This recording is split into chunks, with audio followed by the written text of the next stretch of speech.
नमस्कार. प्रेमदिनाच्या पूर्वसंध्येला सर्वांचं हार्दिक स्वागत करून मी आज पाडगावकरांची प्रेम म्हणजे प्रेम ही कविता आपल्या समोर सादर करणार. तुम्ही म्हणाल की ती तर प्रत्येक दुसऱ्या मराठी युट्यूब चॅनलवर जे कविता सादर करतात त्यांच्या युट्यूब चॅनल्स वरती असेलच. तर त्यासाठी तुम्हाला एक गोष्ट सांगू इच्छिते की ह्याच गोष्टीची दुसरी बाजू दाखवणारं प्रेमाचा गुलकंद ही कविता विडंबन कविता प्रख्यात यांची मी नुकतीच युट्यूबवर टाकली आहे.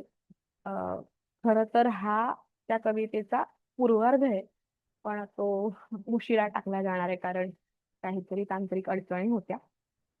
असो, तर आपण कवितेकडे वळू. प्रेम म्हणजे प्रेम असतं तुमचं आणि आमचं अगदी प्रेम. काय म्हणता? काय म्हणता या ओळी चिल्लर वाटतात? काव्याच्या दृष्टीने चिल्लर वाटतात? असल्या तर असू दे, फसल्या तर फसू दे. तरी सुद्धा प्रेम म्हणजे प्रेम असतं तुमचं आणि आमचं अगदी सेम. मराठीतून इश्य म्हणून प्रेम करतायत.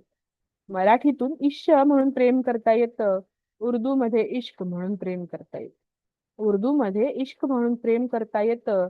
व्याकरणात चुकलात तरी प्रेम करता येतं. व्याकरणात चुकलात तरी प्रेम करता येतं. कॉन्व्हेंटमध्ये शिकलात तरी प्रेम करता येतं. कॉन्व्हेंटमध्ये शिकलात तरी प्रेम करता येतं. 16 वर्ष सरली की अंगात फुलं फुलू लागतात. 16 वर्ष सरली की अंगात फुलं फुलू लागतात. जागेपणी स्वप्नांचे झोपाळे झुलू लागतात. जागेपणी स्वप्नांचे झोपाळे झुलू लागतात. आठवतं ना? आठवतं ना तुमची आमची 16 जेव्हा सरली होती, होडी सगळी पाण्याने भरली होती.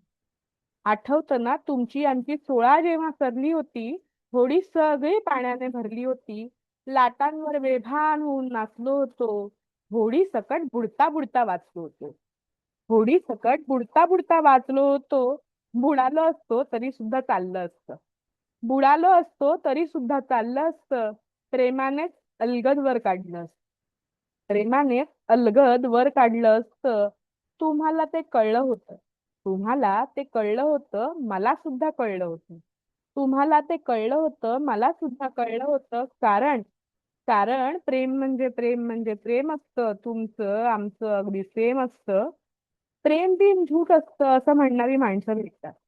प्रेम बिन झूट असतं असं म्हणणारी माणसं भेटतात. प्रेम म्हणजे स्तोम नुसतं मानणारी माणसं भेटतात. प्रेम म्हणजे स्तोम नुसतं मानणारी माणसं भेटतात. असाच एक जण चक्क मला म्हणाला. असाच एक जण चक्क मला म्हणाला, आम्ही कधी बायकोला फिरायला नेलं नाही. आम्ही कधी बायकोला फिरायला नेलं नाही. 5 मुलं झाली तरी प्रेम बिम कधी सुद्धा केलं नाही. 5 मुलं झाली तरी प्रेम बिम कधी सुद्धा केलं नाही. आमचं काही अडलं का? आमचं काही नडलं का? प्रेमाशिवाय अडलं का? आमचं काही नडलं का? प्रेमाशिवाय अडलं का? त्याला वाटलं मला पटलं. त्याला वाटलं मला पटलं. तेव्हा मी इतकंच म्हटलं, प्रेम म्हणजे प्रेम असतं. तुमचं आणि आमचं मात्र सेम नसतं. तुमचं आणि आमचं मात्र सेम नसतं. तिच्यासोबत पावसात कधी भिजला असाल जोडीने. तिच्यासोबत पावसात कधी भिजला असाल जोडीने. एक चॉकलेट अर्ध अर्ध खाल्लं असेल गोडीने. एक चॉकलेट अर्ध अर्ध खाल्लं असेल गोडीने. भर दुपारी उन्हात कधी तिच्यासोबत फिरला असाल. भर दुपारी उन्हात कधी तिच्यासोबत तासनतास फिरला असाल. झंकारलेल्या सर्वस्वाने तिच्या कुशीत शिरला असाल. झंकारलेल्या सर्वस्वाने तिच्या कुशीत शिरला असाल. प्रेम कधी रुसणं असतं. प्रेम कधी रुसणं असतं डोळ्यांनी फसणं असतं. प्रेम कधी भांडतं सुद्धा. प्रेम कधी भांडतं सुद्धा. 2 ओळींची चिठ्ठी सुद्धा प्रेम असतं. घट्ट घट्ट मिठी सुद्धा प्रेम असतं. प्रेम म्हणजे प्रेम असतं. तुमचं आणि आमचं अगदी सेम असतं. तुमचं आणि आमचं अगदी सेम असतं. तर ह्या पाडगावकरांच्या कवितेनंतर मी अ, स्वरचित अशी एक कविता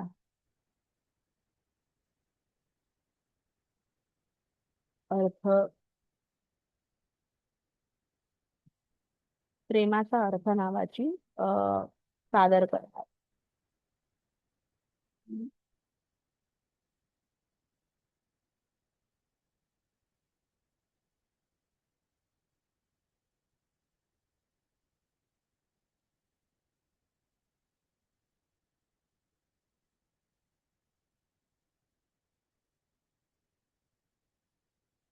क्षमा करा, 2 मिनिटं शोधण्यात गेली. कवितेचे शीर्षक आहे प्रेमाचा अर्थ. सूर्यबिंब ते क्षितिजावरती तेज किरण पसरवते. सूर्यबिंब ते क्षितिजावरती तेज किरण पसरवते. नभांगणावघे त्याच्या तेजे प्रकाश वंगात. नभांगणावघे त्याच्या प्रकाशे तेजाळून जाते. मावळतीला तयावर आगळीच लाली फुलते. मावळतीला तयावर आगळीच लाली फुलते. असे वाटते आकाशावर केशरी फुल उमलते. असे वाटते आकाशावर केशरी फुल उमलते. अशा वेळी तुझ्या भेटीची ओढ मला लागते. अशा वेळी तुझ्या भेटीची ओढ मला लागते. भीड परी लाजेची माझ्या पुढे आडवी येते. आपल्या भेटीच बंधन बांधन घालू शकते. वारा अनगंधासम आहे आपुले सुंदर नाते. तनाने जरी इथे तरी मन तुझ्याच भोवती रमे. जसा वेळ तुन फिरता वारा नाद मधुरसा घुमे. कसे आगळे रमलगडे ही कशी आगळी माया. दूर असूनही सदैव सोबत कायेस जशी छाया. असेच अभंग नेहमी असावे आपले गूढ नाते. जशी शब्दाला साथ अर्थाची सदैव लाभत असते. पूर्ण असूनही स्वतःच दोघे एकमेकांना पूरक जसे. पूर्ण असूनही स्वतःच दोघे एकमेकांना पूरक जसे. सहाय्यक होऊन परस्परांना अर्थ प्रेमाचा जाणवतसे. सहाय्यक होऊन परस्परांना अर्थ प्रेमाचा जाणवतो. तर आपल्याला ही माझी कविता आणि पाडगावकरांच्या कवितेचं सादरीकरण कसं वाटलं हे मला नक्की सांगा. व्हिडिओ लाईक करा, शेअर करा आणि चॅनलला नक्की नक्की सबस्क्राईब करा. तुम्ही केलं नसेल तर चॅनलवर आपलं हार्दिक स्वागत आहे. मला माहिती आहे की चॅनलवर व्हिडिओ खूप कमी आहेत. पण मी असे नवीन नवीन व्हिडिओ बनवण्याचा नक्की प्रयत्न करेन. काही व्यस्ततेमुळे मला आतापर्यंत शक्य झालं नव्हतं. पण आता म्हटलं मी नक्की कंटिन्युटी ठेवीन. त्यामुळे प्लीज चॅनल सबस्क्राईब करा, व्हिडिओ लाईक करा, शेअर करा आणि आपल्या आप्तेष्टांना, मित्रमंडळींना, ज्यांना मराठी कविता आवडतात अशांना सांगा, जेणेकरून चॅनलला आणखी सबस्क्रायबर मिळत जातील. धन्यवाद.